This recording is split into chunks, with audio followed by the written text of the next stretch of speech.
listening to another Discovering New Horizons podcast featuring Jim Polikoff. Today's guest for this Body, Mind, Soul episode is Julie Ancis, who will introduce you to the new field of cyber psychology. As always, each podcast episode is a search for the truth and how it applies to our daily lives and well-being. Now, here to take you on this exciting New Horizons journey is our host, Dr. Jim Polikoff. Yes, this is Dr. Jim Polikoff. And again, thankfully, our numbers continue to increase. So thanks to the thousands of listeners who follow my podcast regularly. Your loyalty is greatly appreciated. So let's get to it.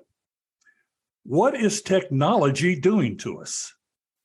What does it affect? And how does it affect our social interaction, our communication patterns? Even how does it affect our identities? My guest for this episode is Dr. Julie Ancis. She is a professor and director of the Cyber Psychology program at the New Jersey Institute of Technology. Dr. Ancis is also a fellow of the American Psychological Association and a recipient of many honors, including Woman of the Year, bestowed by the APA.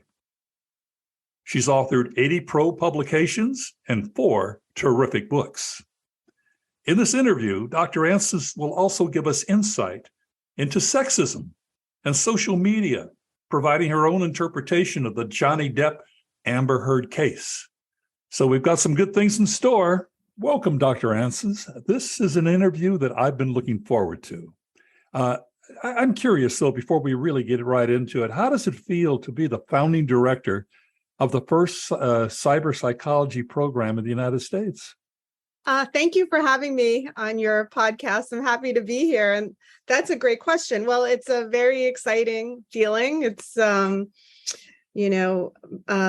be one of the first in the United States. I think this is a very forward-thinking program, and it's a very interesting field because it's so interdisciplinary, combining computing, computer science, psychology, communications, media studies, anthropology, sociology. Oh my God, it's a whole basket full.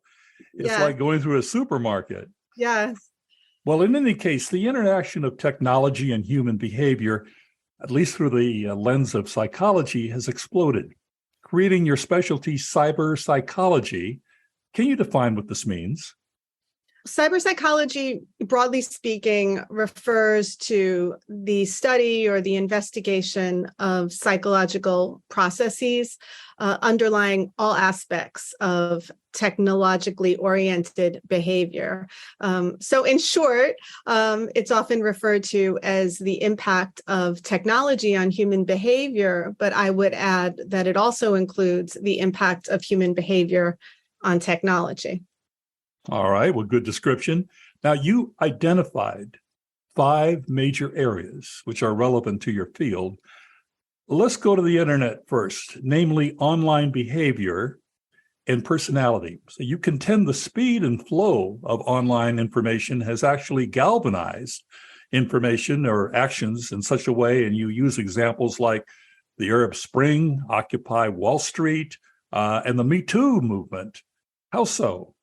Our experience of consuming information, our experience of communicating has drastically changed within the last 20 years or so. And this has led to incredible changes in society, incredible changes for us as individuals. So we have this traditional hierarchical structure, which is completely transformed. So now we could sort of reach somebody by just tweeting about them or reaching them through sort of their LinkedIn profile. And so these hierarchical structures have essentially flattened. Almost anybody now who has access to an internet could speak their piece, could express themselves, express their perspectives and thoughts.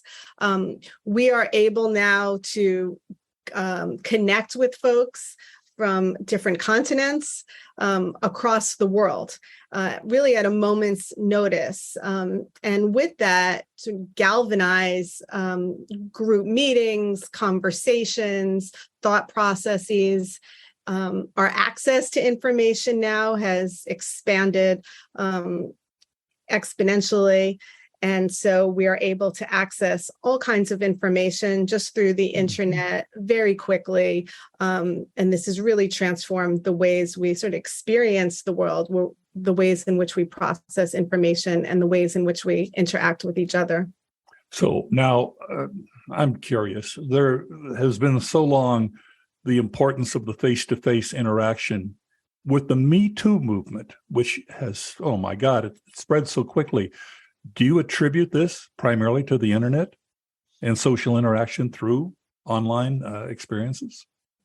If I understand your question correctly, I think, yes, many social movements. But like Me Too, it spread so quickly. How could it have spread that quickly if it wasn't face-to-face? It had to be online, right? Right. It couldn't. Now it's, so many terms now are worldwide terms, and it doesn't take 20, 30 years for that to happen. It happens in a millisecond, right?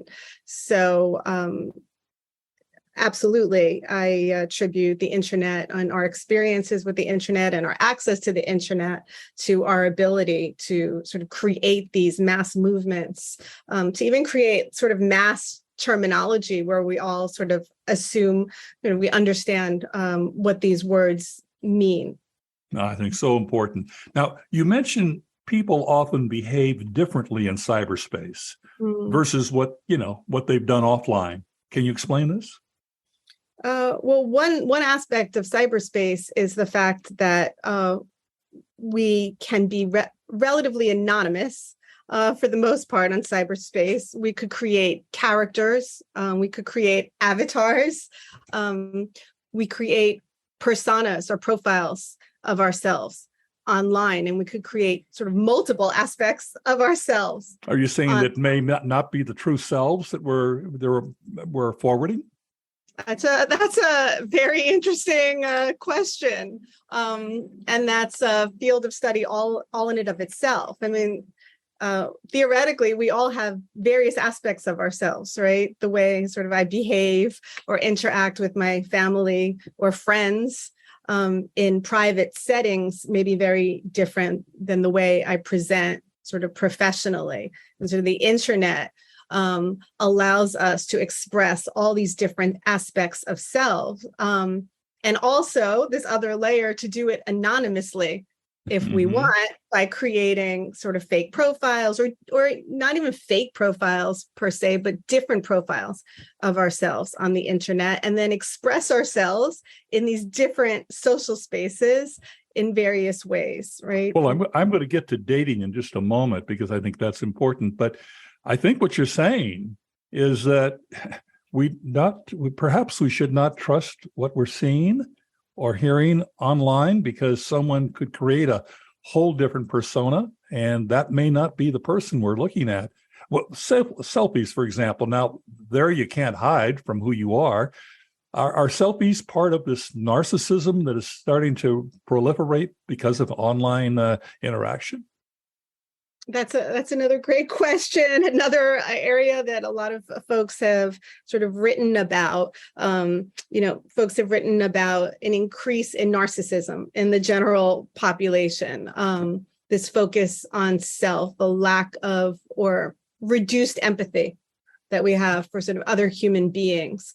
So whether that's part of a societal trend that's now presented on cyberspace, and or cyberspace has sort of created that sort of psychological state that we're in now, is a really good question. Certainly, another aspect of cyberspace is the ability to sort of edit ourselves, right? Right.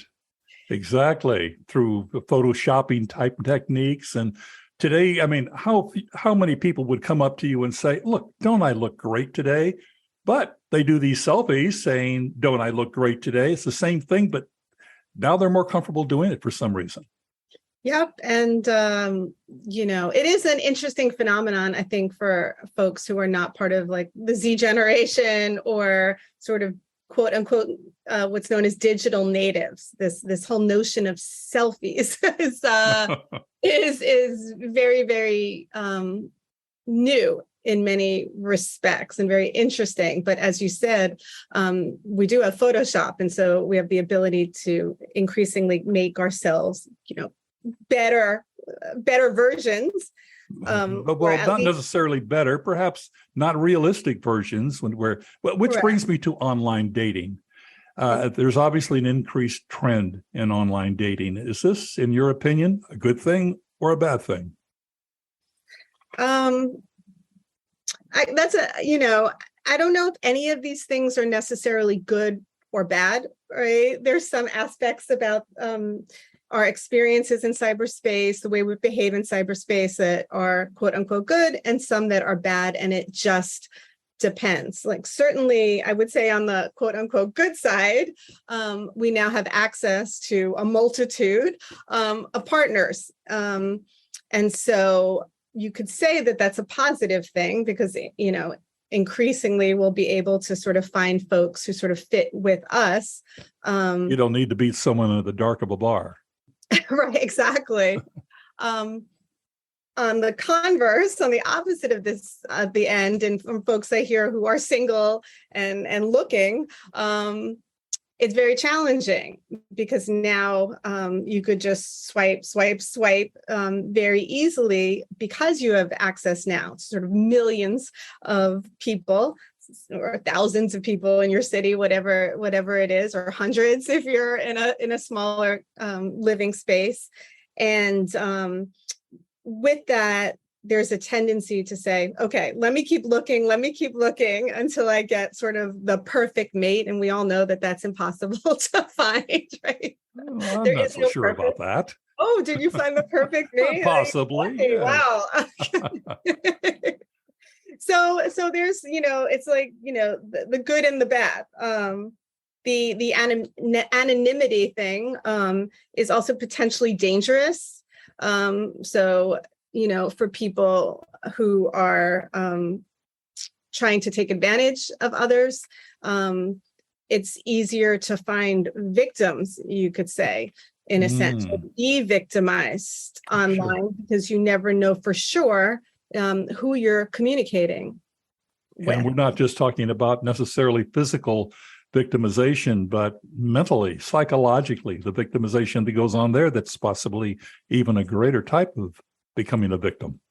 Absolutely. And there's some interesting research on that too, that shows that folks who are bullied online or victimized online experience the same sort of responses physiologically as they would if it was happening in a sort of face-to-face interaction. So we get the same physiological responses from being abused or bullied or victimized online as we do in face-to-face interactions. So why don't we move over to cybersecurity? There's obviously been a huge increase in disinformation. That's what I'm really concerned about, how much disinformation is coming through online. Is there an answer to this? Is there a solution? How do we interpret this accurately? So it depends. It depends who you ask. I mean, this is something I'm very much concerned with because I think this influx of disinformation and misinformation is leading to very negative societal effects. It's leading to sort of extremes in our thinking, polarized thinking. There is not a lot of room for subtleties in sort of discourse and communication.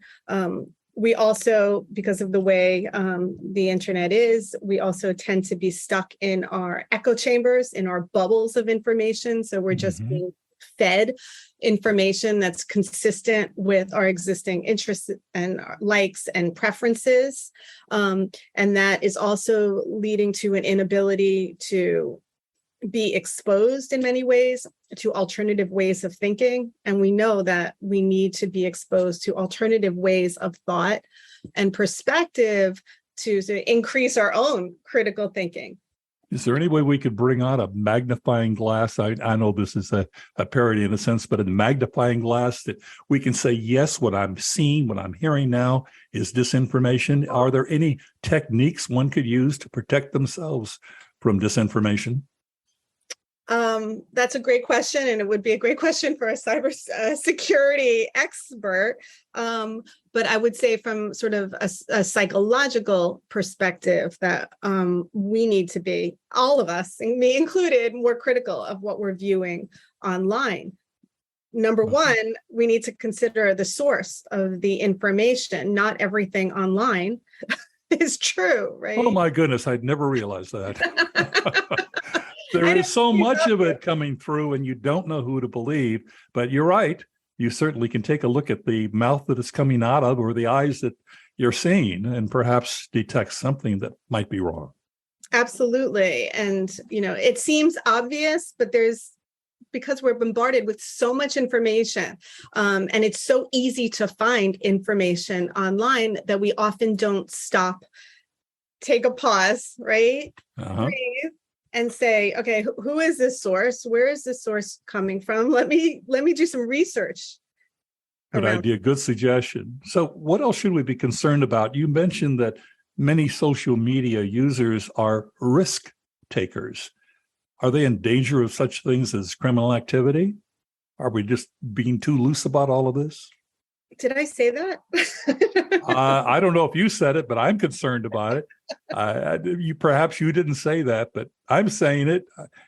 People that seem to be, they really seem to be very loose about the way they use online interaction. And I'm concerned that can lead to criminal activity, things of that nature, putting themselves at risk because they are. So many of them, at least studies, I think, show, are risk takers. Yeah, well, it is a great concern. Most of us, or a lot of people, don't necessarily pay attention to security settings, right, on their phones or on their computers. They don't necessarily sort of update the software on their computers, on their phones. When they don't do that, they're at risk of identity theft, issues in terms of not being able to protect their privacy and keeping their information private. So this is a real concern.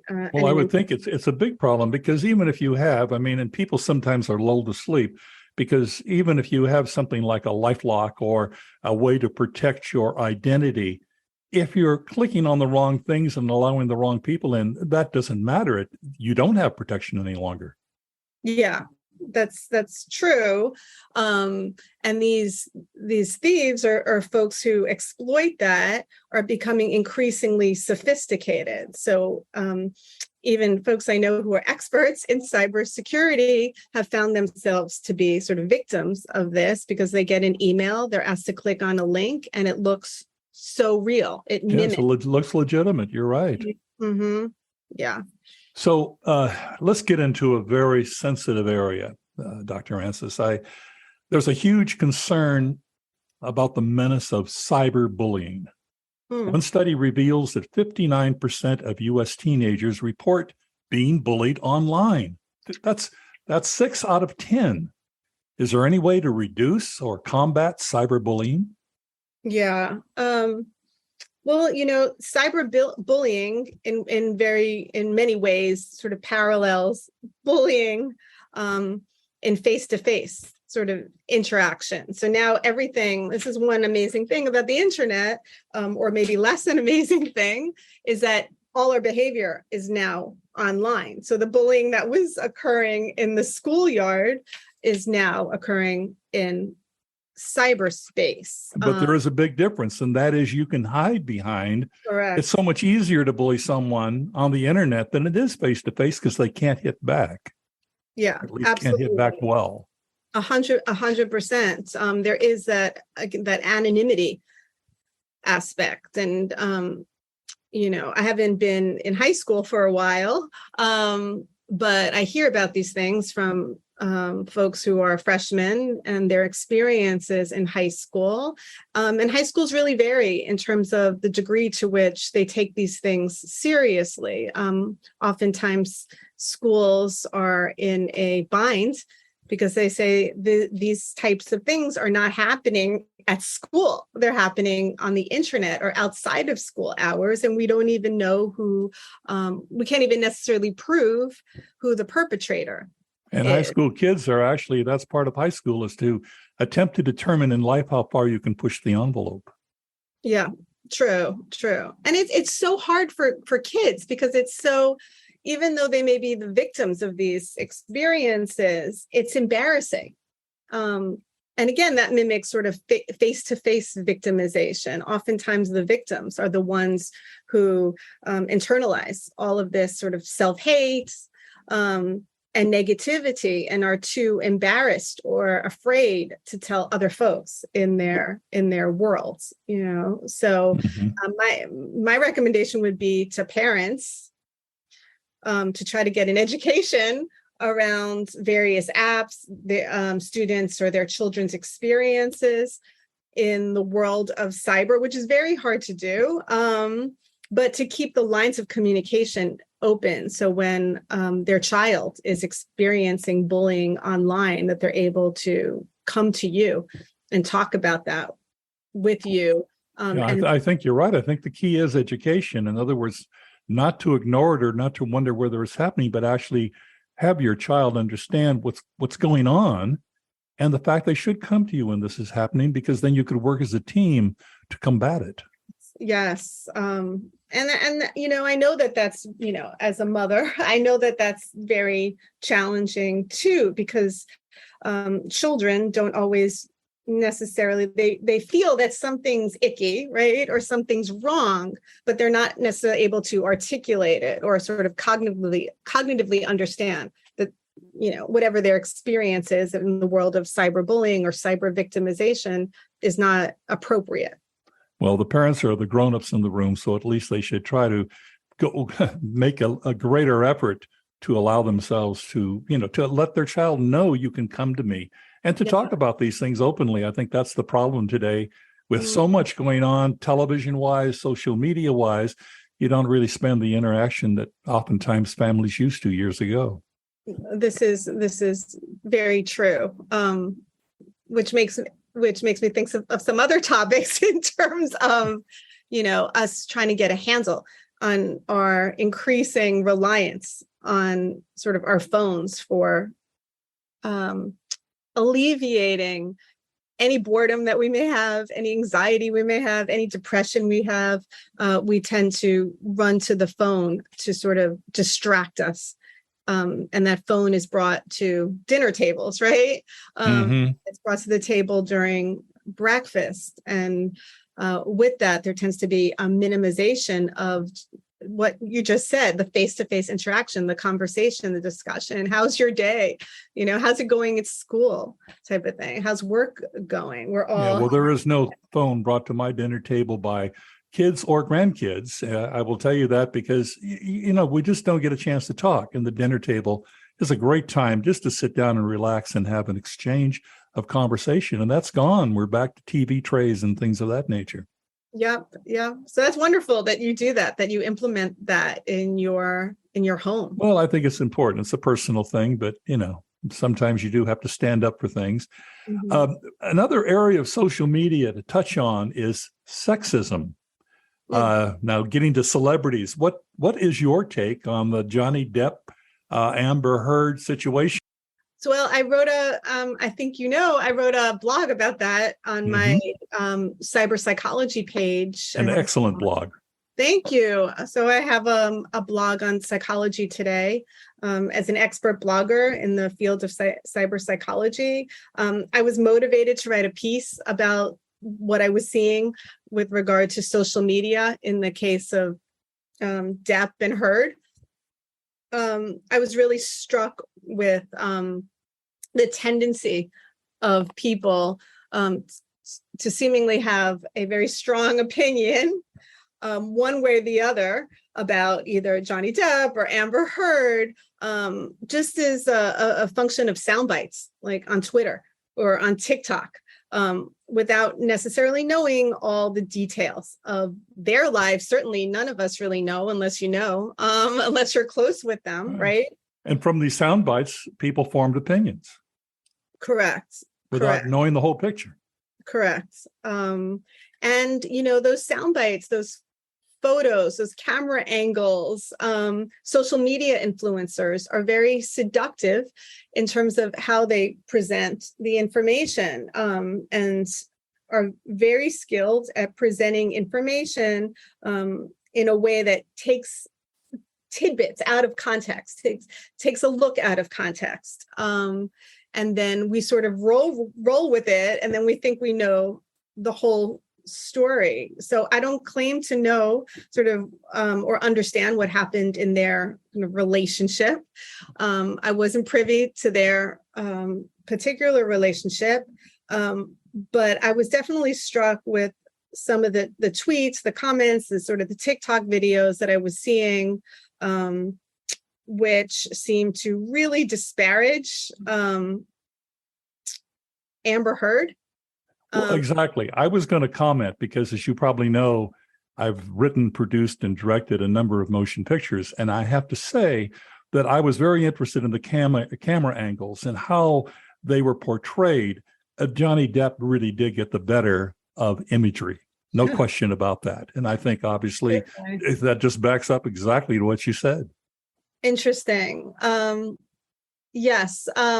That and sort of every behavior that was shown online, and it was just a split second, again, was sort of taken out of context, or there was an interpretation of, if any of whether it was the lawyers or the defendant, the prosecution were taking a drink of water, or, blowing their nose. There was an interpretation of that, and that just went, sped out of control and went viral. And you have major celebrities, so everyone tunes in because they are celebrities. So if you're a celebrity, hire an attorney who is very skilled in social media, I think, right?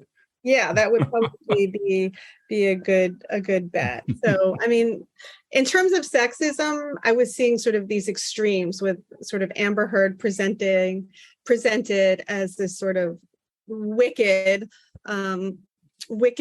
liar and just an overall bad person, contrasted with the attorney for Johnny Depp, who was obviously very skilled and smart attorney. But again, she was sort of idolized without us really knowing anything about her personal life. What a wonderful person. I mean, she was, bottom line, getting paid to represent her client. And she did a great job. And there may be nothing beyond that. But we tended to sort of make interpretations that there was a love affair, or what a fabulous person the attorney was, in contrast to Amber Heard, without any real basis. Well, this leads me to my next question. As a society, we continue to face the challenges of alcohol and drug addiction. But now we've reached a new stage of what should be termed, I believe, internet addiction. So, that's an area of some controversy, with some researchers saying there's definitely thousands, if not millions of people who are addicted to the internet, and other researchers saying, well, maybe sort of, no, not so much. If you look at sort of standard definitions of addiction, you could potentially say, yes, many of us are, in fact, addicted to the internet, that we have trouble separating from it, that we have a lot of anxiety, say our phone is lost or missing, or we're not able to access our phone, that oftentimes it interferes with our everyday sort of life, our socializing, sometimes our work, sometimes our personal relationships, that we often get dopamine hits neurologically. Dopamine, good term. Yeah. So from all of the likes or reshares or retweets. And we depend on those likes, don't we? And if we don't see those likes, it becomes to take a toll on us. Oh my God, what did I say or didn't say that apparently they didn't like this? And sometimes you get a lot of likes, which obviously ingratiates your attitude towards yourself. But in any case, I think you make a very good point. I'll ask you this, though, talking about addiction, because there's another side of this coin.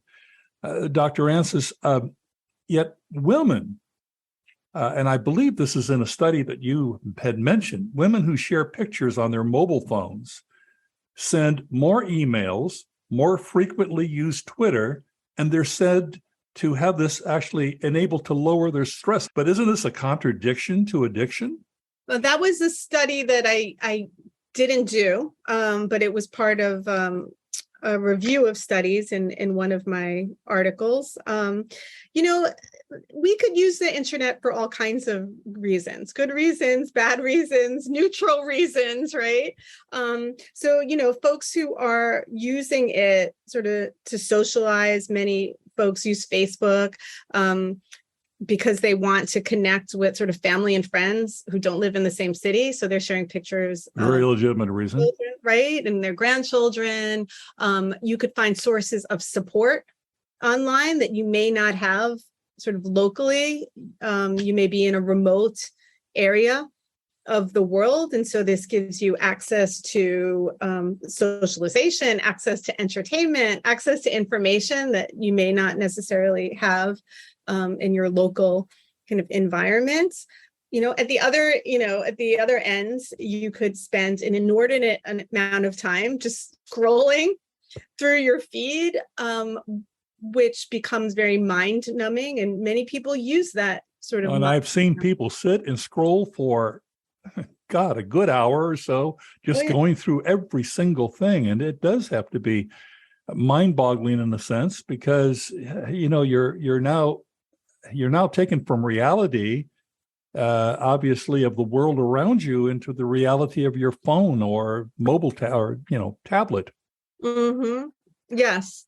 And so many of us are, guilty of that, because it's sort of becomes this kind of relaxing behavior. Mm-hmm. If you have a very difficult, challenging day, and at the end of the day, it's very easy to just pick up the phone and just scroll and, numb yourself out and entertain yourself in a variety of ways. So I think, Dr. Ancis, what you're saying is that there's a good and bad to it. It's a great way to communicate with each other, but it can be overdone, correct?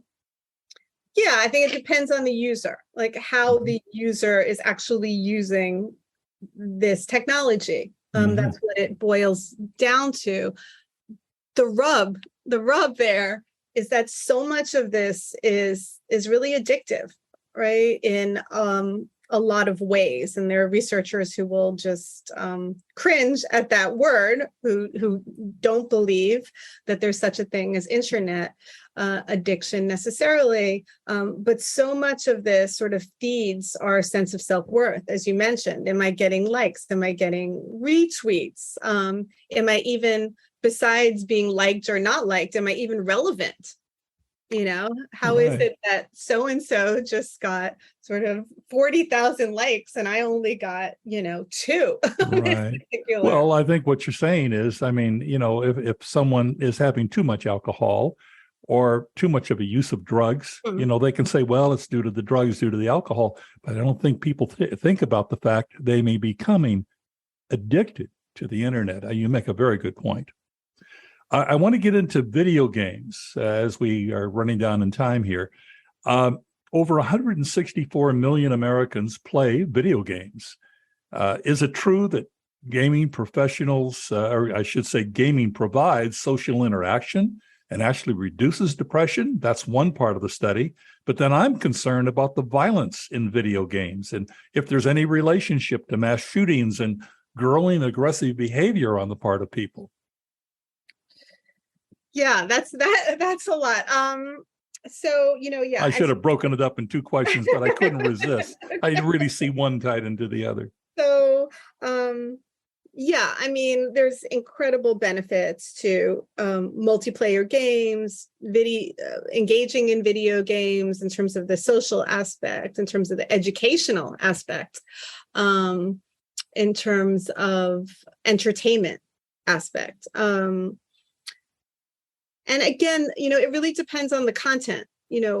What type of video games are we talking about? Like, number one, and as you mentioned, there are violent, destructive video games. So one could argue that are not healthy for anybody. Other folks would argue it's a way of expressing themselves and getting out their aggression through this video game, and it doesn't necessarily translate to kill someone on the internet and that's not a real person you've killed. Yeah, exactly right. So, folks have written about the relationship between violent video games and behavior, just like they wrote about violent TV shows, and violent movies, and whether that had an effect on children and grown adults. So that research is not quite clear.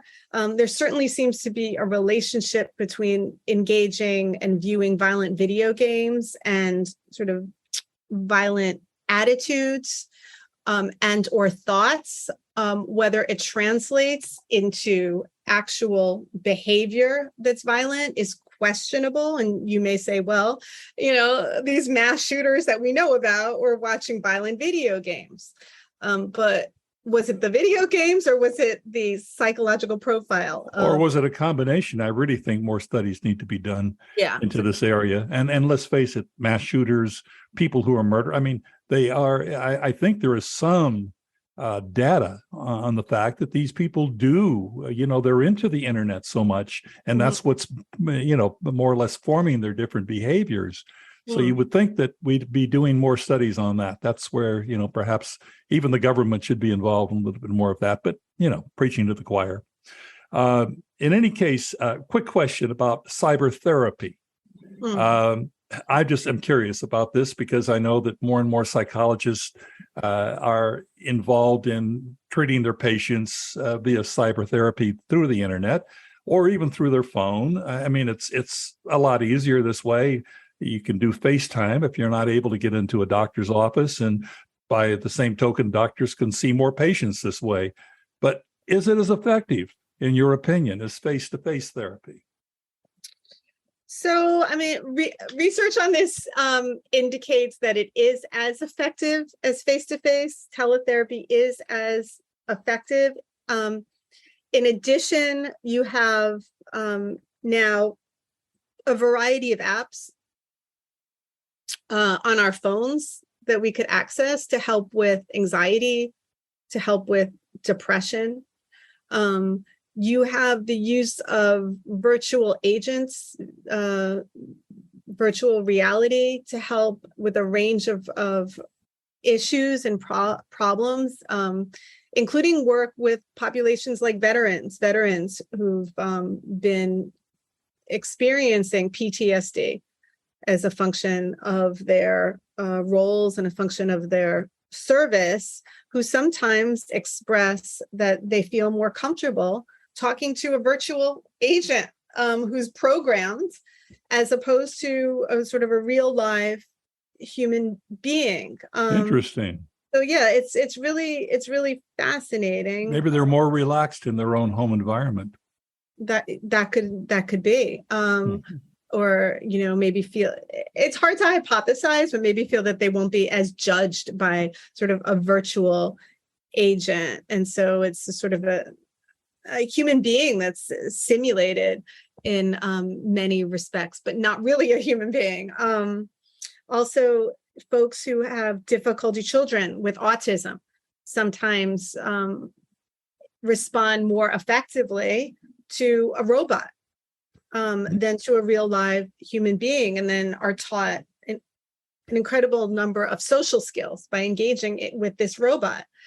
So there's so much potential, and the fact that many people who are living in rural environments are able to access help, therapy, counseling through the internet is really wonderful. But, the jury's still out in terms of, many aspects. What are we missing when we're not sort of all things being equal, when we're not together? Face to face, right. That was my question, but I think you've given us a good food for thought and a lot of validity to it, which makes me feel a little bit more comfortable about it. Mm-hmm. But, it's the old adage, time flies when you're having a great time. And this has been a good interview. I want to end with the future. And I guess it's the present future, actually. Terms: AI, artificial intelligence; VR, virtual reality; VE, virtual environment. What does this all mean in the realm of cyber psychology? That's a great question. Maybe I should write an article with you about it. It would be a wonderful piece. Well, it's not going anywhere. That's for sure. I think it'll continue to increase. It will continue to proliferate. Technology is becoming increasingly more sophisticated. Increasingly, and we all know that if we want to function in this world now, for better or worse, we need to get on board, right? We need to sort of understand how this is all working. And I think this is going to involve the confluence of computer scientists, psychologists, ethicists, working together to really develop not only, improvements in technology, but also consideration to sort of the ethical implications for human beings. And back to your previous question, to really understand, okay, what's missing here that we're not getting in face-to-face, and how could we sort of improve upon the technology as well. So it's not going anywhere. I think it's here to stay and going to become increasingly more sophisticated. And there's more research that needs to be done. Mm-hmm. Absolutely. Well, Dr. Ancis, it's really been a pleasure. I believe we've just barely scratched the surface. There's so much to talk about. And if you're open to it, when there's some more studies are available, more insight, we'd love to have you back and do another podcast, because you're just a wealth of information, and we've got a whole new field here, cyber psychology. By the way, in any case, on our website, our listeners go there all the time, and they're going to be able to access your article on the subject of your Psychology Today, which publishes your dissertation about cyber psychology. So we'll be sure that they have a link to get there. We'll also include your LinkedIn page, if you don't mind, so people can learn more about you, and also include your Twitter page, if you don't mind, about getting a bunch of tweets, people who may have questions. So we're going to include all of that in our website, so our listeners can readily go there and find out information about you, because you have such a great background. I mean, my God, Woman of the Year, you deserve every bit of that. So once again, thank you, Dr. Ancis. Thank you so much. I really enjoyed talking with you today. You can discover more information about our guest, Dr. Julie Ancis, her activities, and the innovative field of cyber psychology by visiting our website, jamespolikoff.com. That's James, POLAKOF.com. You will also discover a variety of great podcasts and other valuable resources on our website, jamespolikoff.com. Now back to you, Dr. Jim. Our production coordinator, Faith Michelle, is absolutely correct. Our Discovering New Horizons website contains an amazing amount of valuable information and resources. And we also have a number of other great body, mind, soul podcasts that you might be interested in and should perhaps listen to. Keep those emails and suggestions coming. We really appreciate that, because it gives us insight of things you might be interested in having us cover. As you know, we cover a wide variety, so don't be ashamed of saying, well, can you do this? We'd be interested in this particular topic. Keep those emails coming, the comments posted on our website. And again, we invite you to visit jamespolikoff.com. This is Dr. Jim Polikoff. I thank you for listening.